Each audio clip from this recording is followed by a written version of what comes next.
guys, BioPhoenix here, and today we're going to be taking a look at a PS2 game, and that happens to be Ocean Commander, and it was developed by Cyberplanet, and believe it or not, it was not published by the company Ocean, like you would suspect. Wouldn't that be ironic? But no, it was published by Phoenix Games.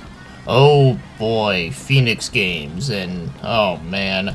Now, despite the fact that their company name has a pretty awesome name, unfortunately they belong to the dark side of the PS2 library, much like the Simple series, Blast Entertainment, and even Midas Interactive, where they published a lot of shitty fucking games. Even more so than LGN, if you could believe it.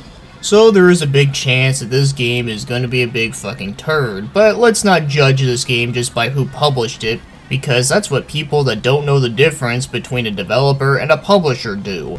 But anyways, this game was released in 2006 and it's on the PS2 in Europe only, although there is a Wii version that did come out to North America. And there is also a PC version available. So yeah, the Wii version came out only in North America, while the PS2 version only released in PAL. So what kind of game is this? Well, if you're looking at it right here, it is indeed a shoot 'em up. And yeah, there is a story in this game, but honestly, it's nothing major. I mean, all it is talking about global warming and how, like, the world now is, like, underwater, and now there's, like, a bunch of monsters and blah blah blah. So now let's get moving on to the actual gameplay. So it's a side-scrolling one, where you just gotta shoot the everlasting shit out of everything and then reach to the boss, and there you go. So the one unique thing about this game that I don't recall ever seeing in another shoot 'em up is that the way how you fire in this game is that you actually have an aimer that dictates like where you want to shoot. So if you think about it, I guess it's kind of like a twin-stick shooter, since you can shoot in all directions with the right analog.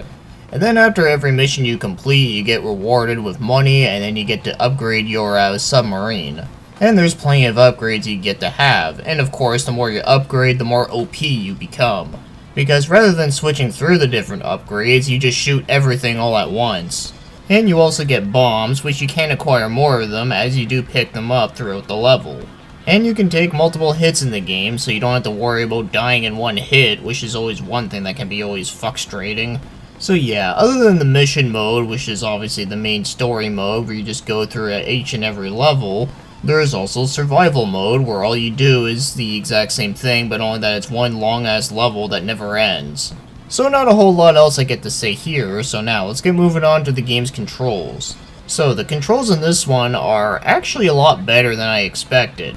So moving around is very responsive, but as for moving around the aimer, well, I do find this one does feel a little bit slow, but it's definitely not as bad as I thought it would have been. Like, it doesn't feel jerky, and it doesn't lag, so that's always good. And speaking of lag, I actually haven't noticed much lag when playing this game. Like, maybe it lagged like a little bit once when there was like a shitload of things on the screen, but otherwise though, it didn't affect much. And then circles use the bomb, and then you can shoot with two different things. You can either shoot with the X button, or you can shoot with R2. And trust me, you want to shoot with R2, because if you're going to be moving around this aimer thing while pressing the X button to shoot, it's quite possibly the most awkward thing ever. So thankfully, there is more than one option to shoot, thank fuck. But yeah, overall, controls are not too bad at all if I say so myself. So now, let's take a look at the other things, like the graphics. And honestly, they're very underwhelming. So the backgrounds of this game are very bland and very uninspired. And as for the game's sprites, they look like your generic clip art. Now later on in the game, you do see more enemies, as they do add more enemies as you get farther through it, but they just look fucking lame. Honestly, this game looks like something that you would see on like a Flash game website. Now I used to play a lot of those back in the day, and I still think they are really fun to fuck with, but the thing is, do you really want to play a Flash game on your PS2? I'm willing to bet that this game probably would work if you put it onto a PS1 disc, or hell, even like a 3DO or a CDI disc. Now, obviously, this is a lower budget game, so I don't expect like the most amazing graphics ever, but come on, like, I've seen a lot of other low budget games around this time that have looked better, though this game still looks better than that stupid made in the clothes robot, whatever fuck shit I reviewed before. So now, let's get moving on to the game's music, and all I have to say is that, shockingly enough, this game's OST is actually good. Yeah, not only does the music fit the game pretty well, but I also really like the boss battle theme in this game. It's pretty rad. The only unfortunate thing about it is that the sound effects in this game are way too loud. Like, it's like so overblowing with the sound effects that you can barely hear the music. And I even checked the options. You can't turn it down. When you click options, all it says is load game. Yeah, because that's totally what I need, right? So yeah, as much as I do like the music in this game, even though it's not the most amazing thing ever, and it's not really like super memorable, but I did like it enough to say that I like it, but sadly you'll barely hear it while in the gameplay, so you might as well just download the OST off YouTube or something. So now, if you wanted to go out and buy this game, well, since we're taking a look at the PS2 version, well, holy fish. Looks like we're gonna need a bigger boat on this one because, like, what the fuck? 150 for a used copy and a 350 for a sealed copy? Like, are you fucking kidding me? So, okay, if you're from Europe and you really want to play this one, just emulate it, honestly. Now, if you're from North America and you want to get yourself a Wii copy of it, it's actually about, like, less than $12. I've seen a lot of them going for that, so, yeah, that one's a hell of a lot cheaper, but I don't know if there's, like, any huge differences, though. But if you want the one that comes from Phoenix Games, though, yeah, that's just asking for shit that comes at a price.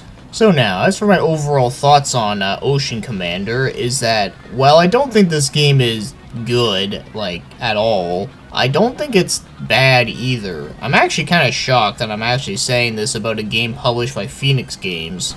Because yes, this game is literally middle of the road. Not good, but not bad. But even though it isn't good or bad, there were some parts about it that I did kind of like. For an example, I did like the whole aspect where it kind of plays like a twin-stick shooter. And also some of the later levels were actually kind of fun for that. There is like a shitload of things happening like all at the same time, and it was actually pretty satisfying just blowing the shit out of them all. But as for like the first few levels of the game, yeah, if you first played this game and you like play those first few levels, you're gonna be like, man, this is lame because there's just not enough shit happening. But then once you progress through that beginning part, it does get a little bit better, but I still can't really say that it's good. Because compared to a lot of other shoot-'em-ups that I played on the PS2, this one is definitely not the best. And I'm not just only comparing this game with other shoot-'em-ups that came out of bigger companies. Even the Simple series can make a better shoot-'em-up than this. What, you don't believe me? In fact, I'm talking about Steel Dragon EX. Yeah, that game is a part of the Simple series, and it's actually really good. But as for this game, though, like I said, I don't think it's bad, I don't think it's utter shit, but I don't think it's great either. The game just feels very bare bones. It doesn't really, like, have, like, anything crazy uniqueness to it other than the way how you shoot. And honestly, I think it'd be kind of neat to see that get adapted into more quality games. But yeah, other than that one thing, this game is just hopelessly generic and is really nothing all that special. But for a game that was published by Phoenix Games, it's a masterpiece. Actually, thinking about it now, the best game that Phoenix ever published would have to be Sonic Wings on the PS1. Yeah, they actually published it over there, but it's insanely expensive. But yeah, it's surprising to see a game that was published by Phoenix Games that is not completely horrendous. So with that being said, thanks for watching and commenting, and have yourselves a great day.